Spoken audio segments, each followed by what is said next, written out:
رحمن يا رحمن ساعدني يا رحمن اشرح صدري قرآن املأ قلبي قرآن واسق حياتي قرآن.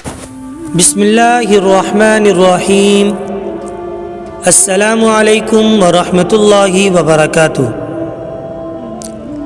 دل کیا چیز ہے؟ انسانی جسم میں سب سے قیمتی ترین جو جز ہے، جو عضو ہے، وہ دل ہے کہ زندگی اسی کی حرکت پر رواں اور دواں ہے. حدیث شریف میں ہے کہ انسانی جسم میں گوشت کا ایک ٹکڑا ہے، جب وہ درست ہوتا ہے تو پورا جسم درست ہوتا ہے، اور جب وہ خراب ہو تو پورا جسم خراب ہو جاتا ہے.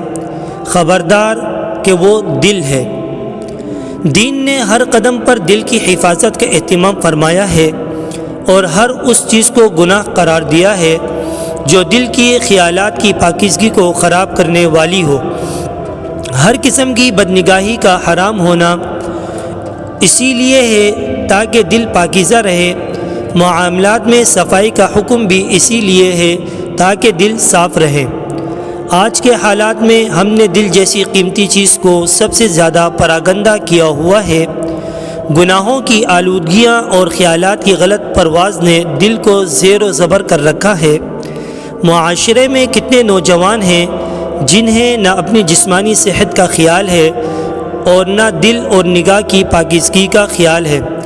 ہم جسمانی صحت کے لیے تو کچھ نہ کچھ علاج اور پرہیز کر لیتے ہیں، لیکن دل جو کہ اللہ تعالیٰ کی یاد کا مرکز ہے، اسے نفسانی اور شیطانی سوچ اور بچار کا گھر بنا رکھا ہے. بتائیں کیا دل جیسی قیمتی چیز کا یہی مصرف ہے؟ سوچئے، غور سے سوچئے کہ دل کا کیا قصور ہے. جسمانی صحت کے لیے انسان کیا کچھ نہیں کر گزرتا. مضر صحت غذاؤں سے پرہیز، ورزش، صحت بخش غذاؤں کا استعمال، ڈاکٹری چیک اپ وغیرہ، یہ سب کچھ جسمانی صحت کے لیے ہے.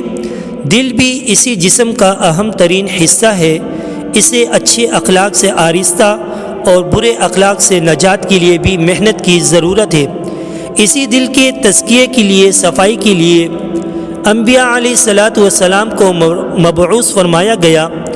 دل کے لیے اولیاء اللہ کی صحبت ہے کہ دل کی صفائی کے لیے اولیاء اللہ کی صحبت میں بیٹھنا ضروری ہے، جس کی برکت سے دل واقعتاً دل بن جاتا ہے، اور پھر اسی دل کی آنکھوں سے دنیا کی حقیقت آشکارا ہوتی ہے، اور آدمی کا ہر قدم اسے جنت کی حقیقی خوشی کی طرف لے جاتا ہے.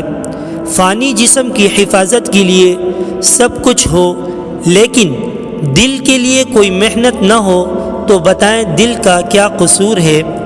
دل کو سنوارنے اور اس کی پاکیزگی کا خیال رکھنے والے ہی زندگی کا لطف پاتے ہیں. اگر خدا نخواستہ ہم دل کو اللہ تعالیٰ کی ناراضگی والے کاموں کے ذریعے خراب کر لیں تو ہمیں ہزار اسباب راحت کے باوجود سکون نصیب نہ ہو، کیونکہ سکون دل کی خوشی کا نام ہے. چونکہ یہ اندر کی چیز ہے، اس لیے اس کی راحت باہر کی مادی چیزوں سے ہرگز نہیں حاصل ہو سکتی. دل کی صفائی کے لیے اولیاء اللہ کی صحبت ضروری ہے، جس کی برکت سے دل واقعتاً دل بن جاتا ہے، اور پھر اسی دل کی آنکھوں سے دنیا کی حقیقت آشکارا ہوتی ہے، اور آدمی کا ہر قدم اسے جنت کی حقیقی خوشی کی طرف لے جاتا ہے. فانی جسم کی حفاظت کے لیے سب کچھ ہو، لیکن دل کے لیے کوئی محنت نہ ہو تو بتائیں دل کا کیا قصور ہے. دل کو سنوارنے اور اس کی پاکیزگی کا خیال رکھنے والے ہی زندگی کا لطف پاتے ہیں.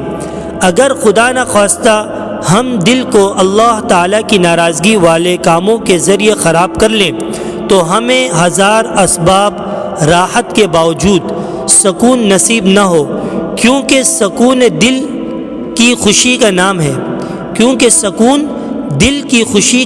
ہے. چونکہ یہ اندر کی چیز ہے، اس لیے اس کی راحت باہر کی مادی چیزوں سے ہرگز نہیں حاصل ہو سکتی۔